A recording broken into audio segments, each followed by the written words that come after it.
आज मोनिका 2 महीने की बीमारी की छुट्टी के बाद पहली बार ऑफिस जा रही थी। मोनिका की देवरानी वंदना ने अपने हाथों से मोनिका के लिए टिफिन तैयार किया। वह किचन से बाहर आते हुए बोली, भाभी आपका टिफिन। और मोनिका के करीब पहुंची तो मोनिका उसे गले लगा लिया। मोनिका की आंखों से आंसुओं की झड़ी लग गई। उसके मानस पटल पर अतीत की यादें किसी चलचित्र की भांति अंकित होने लगी। छोटे से गांव से मायानगर मुंबई के पॉश इलाके में बहू बनकर आने वाली वंदना के लिए अपनी ससुराल की राह पहले दिन से ही कठिन बन गई थी। शादी के बाद अपनी इकलौती जेठानी के पैर छूने के लिए झुकी तो मोनिका के पीछे हटते हुए बोली, ओह व्हाट इज दिस। यह किस जमाने में जा रही है गवार कहीं की। आजकल कोई पैर छूता है क्या। यह हाईटेक युग है। हाय हेलो और हग करने का जमाना है। लगता है यह लड़की एजुकेटेड भी नहीं है। फिर तो भाभी से गले मिल लो वंदना, अजीत ने हंसते हुए कहा। वंदना आगे बढ़ी तो मोनिका ने नाक सिकोड़ते हुए कहा, बस बस दूर से ही नमस्कार कर दो, मैं मान लूंगी। वंदना दोनों हाथ जोड़कर नमस्कार कर आगे बढ़ गई थी। शादी के पहले दिन ही से जेठानी मोनिका का पारा 7वें आसमान पर चढ़ा हुआ था। हाईटेक सिटी मुंबई की गलियों में बचपन बिताने वाली मोनिका को किसी ठेठ गांव की लड़की बतौर अपनी देवरानी कतई पसंद नहीं थी। मोनिका ने अपने देवर अजीत की शादी अपने मामा की इकलौती बेटी लवलीना से करवाने के लिए बहुत हाथ पैर मारे थे, परंतु अजीत ने उसकी एक न सुनी। लवलीना मॉडलिंग करती थी और शहर के स्थानीय फैशन शोज में नियमित रूप से शरीक होती थी। फैशन शोज के लिए वह देश के अन्य शहरों में भी अक्सर जाती थी। लवलीना का ताल्लुक हाई-फाई सोसाइटी से था। जुहू स्कीम इलाके में स्टार्ट बेटे बेटियों के साथ स्वच्छंद जीवन का लुत्फ उठाने वाली लवलीना फिल्मों में भी अपना नसीब आजमा रही थी। मोनिका किट्टी पार्टी, शॉपिंग व पिकनिक की जबरदस्त शौकीन थी। वह चाहती थी कि उसके परिवार में ऐसी भी कोई मॉडर्न लड़की आए ताकि जेठानी देवरानी में बेहतर तालमेल बना रहे। परंतु जब अजीत ने देहाती लड़की से विवाह कर लिया तो मोनिका के तमाम ख्वाब पत्थर से टकराए शीशे की भांति टूटकर चकनाचूर हो गए। वह जल भून सी गई। अजीत मेडिकल का छात्र था।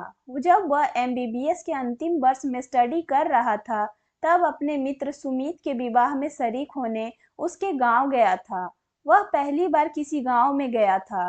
पर्वतों की तलहटी में बसे इस गांव के प्राकृतिक सौंदर्य को देखकर अभिजीत को पहली नजर में ही इस गांव से प्यार हो गया था।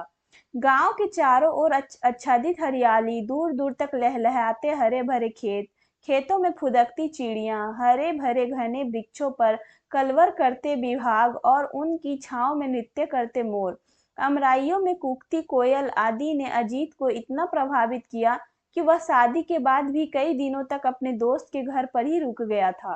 अपने दोस्त के विवाह में भी अजीत ने वंदना को देखा था।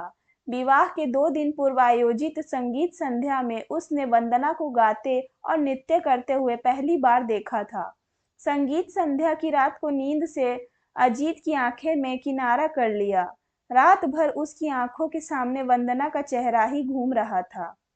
उसे लगा कि अब उसकी तलाश पूरी हो गई थी। उसके दिमाग में जीवन साथी की जो तस्वीर थी उसी के अनुरूप वंदना थी। सुमित के विवाह के बाद अजीत ने वंदना के बारे में छानबीन शुरू कर दी थी। उसने प्रवीण के पिता शिव शंकर प्रसाद से इस बारे में पूछा तो उन्होंने बताया, बेटा वंदना पंडित राम प्रसाद की ज्योतिष कन्या है। वे सेवानिवृत्त अध्यापक है जो 2 वर्ष पहले ही सेवानिवृत्त हुए हैं। घर की गरीबी के कारण वंदना ने कक्षा 10वीं उत्तीर्ण कर स्कूल को अलविदा कह दिया था। वंदना मेरी गोद में खेली है। लड़की बहुत ही संस्कारित, सुशील और बुद्धिमान है। वंदना की आवाज बहुत ही मीठी व सुरीली है। वह बहुत अच्छा गाती है। प्रवीण के विवाह में संगीत संध्या में तुमने वंदना के गीत सुने होंगे। अजीत, एक बात मैं तुम्हें यह भी बताना चाहता हूँ कि वंदना के विवाह की चिंता ने राम प्रसाद की नींद हराम कर दी है। उनकी बिरादरी ने कई लोग वंदना को देखने आते हैं पर दहेज पर आकर फिसल जाती है। वंदना से छोटी एक और बहन है, उसके हाथ भी पीले करने हैं। गत वर्ष पंडित जी की पत्नी को अल्पाधि बीमारी के बाद आकस्मिक निधन हो गया था। उन्होंने इलाज में पैसे पानी की तरह बहाया, पर उसे बचा न सके। पंडित जी की पत्नी का निधन क्या हुआ, इस परिवार की रीढ़ की हड्डी ही टूट गई। शिव शंकर प्रसाद ने अजीत के कंधे पर हाथ रखते हुए कहा, बेटे अजीत, पंडित जी मेरे बहुत अच्छे मित्र हैं। उनकी दोनों बेटियां सुंदर, सुशील और सुसंस्कृति हैं। अगर वंदना तुम्हें पसंद है और उसे अपना जीवन साथी बनाना चाहते हो, तो मुझे पंडित जी से बात करने में प्रसन्नता होगी। शिव शंकर प्रसाद की बातों से अजीत के मन में लड्डू फूट रहे थे। वह जल्दी से जल्दी मुंबई जाकर इस संबंधों में अपने माता पिता से बात करना चाहता था। शिव शंकर ने अल्प विराम के बाद कहा, बेटा, कोई निर्णय लेने से पहले अपने माता पिता से एक बार बात जरूर कर लेना। हो सके तो उन्हें एक बार यहाँ लेकर आ जाना। जरूर अंकल, मैं कोई निर्णय लेने से पूर्व माता पिता से जरूर बात करूंगा, और मुझे पूरा विश्वास है कि मेरी पसंद ही मेरे माता पिता को पसंद होगी। अंकल, वंदना तो मुझे पहली नज़र में ही पसंद आ गई है। मैं ऐसी ही लड़की को अपनी जीवन संगिनी बनाना चाहता हूँ, जिसका मन स्वच्छ कांच की तरह पारदर्शक हो, जिसके आस पास सहज देखा जा सकता हो। वंदना का मन ताल के स्वच्छ जल की तरह निर्मल है, जिसके भीतर सहजता से झांक कर तल को देखा जा सकता है।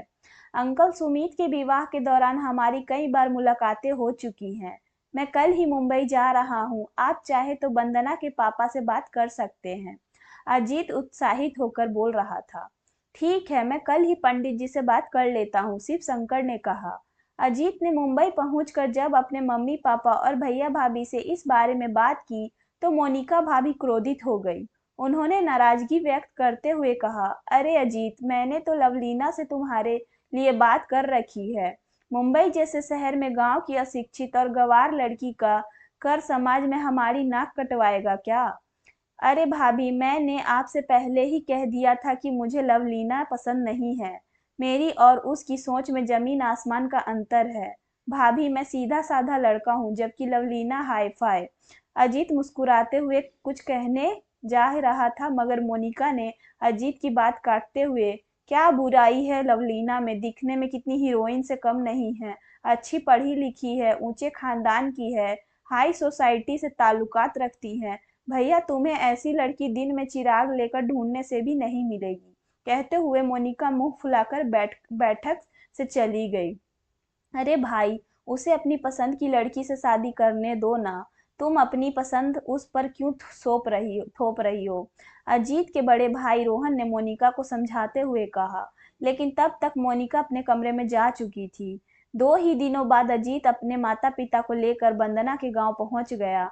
वंदना सभी को पसंद आ गई। अजीत की मम्मी ने तो वंदना के हाथ में शगुन भी दे दिया। चट मंगनी और पट विवाह हो गया। मोनिका की नाराजगी के बावजूद वंदना इस घर की बहू बनकर आ गई। वंदना को विवाह के पहले दिन से ही अपनी जेठानी मोनिका की नाराजगी का शिकार होना पड़ा था। वह बात बात पर वंदना पर ताने कसती थी, लेकिन वंदना ने मानो विनम्रता का चोंगा पहना लिया हुआ था। वह मोनिका के तानों पर चू तक नहीं करती, चुपचाप सहन करती रही। वंदना जानती थी कि शब्द से शब्द बढ़ता है, सो उसके लिए इस वक्त खामोश रहना ही उचित है। उसे विश्वास था कि समय सदैव एक समान नहीं रहता, यह परिवर्तनशील है। एक दिन उसका भी वक्त बदलेगा। समय बीत रहा था। मोनिका एक सरकारी बैंक में नौकरी करती थी, सो वह हमेशा अपना टिफिन खुद बनाकर सुबह 9 बजे अपनी स्कूटी से बैंक चली जाती थी और शाम को 5 बजे के आसपास लौटती थी। वंदना से मोनिका इस कदर नाराज थी कि वह उसके हाथ की चाय तक नहीं पीती थी। मोनिका के बैंक जाने के बाद ही वंदना का किचन प्रवेश होता था। वंदना के सास ससुर मोनिका के तेज तर्रार स्वभाव से भली भांति परिचित थे, सो वे हमेशा खामोश ही रहते थे। सब कुछ ठीक चल रहा था, पर किसी को पता था क्या कि कोई अनहोनी उनके दरवाजे पर जल्दी ही दस्तक देने वाली है। एक दिन शाम को बैंक से लौटते वक्त किसी टेम्पो ने मोनिका की स्कूटी को पीछे से जोर से टक्कर मारा। मोनिका ने हेलमेट पहना हुआ था, इसलिए उसके सिर पर चोट नहीं आई, मगर उसके दाएं हाथ और बाएं पैर पर गहरी चोट आई थी। किसी भले व्यक्ति ने अपनी कार से मोनिका को नजदीक के अस्पताल में पहुंचाया था। अस्पताल से फोन आते ही अजीत और वंदना तुरंत अस्पताल पहुंचे। मोनिका के पति रोहन ऑफिस के काम से भोपाल गए हुए थे। अजीत ने देखा कि मोनिका आईसीयू में है। डॉक्टरों ने बताया कि वह अभी बेहोशी की अवस्था में है।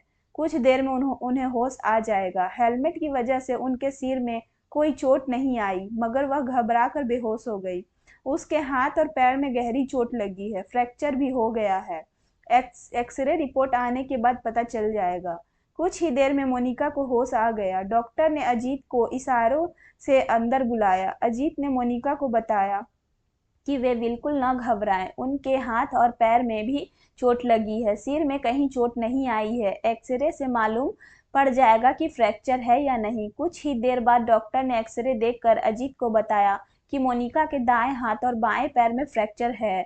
उन्हें करीब 1 सप्ताह अस्पताल में रहना पड़ेगा। अजीत ने फोन द्वारा रोहन को घटना की जानकारी दे दी। करीब 2 सप्ताह के बाद मोनिका को अस्पताल से छुट्टी मिली। अजीत और वंदना के साथ मोनिका घर पर आई।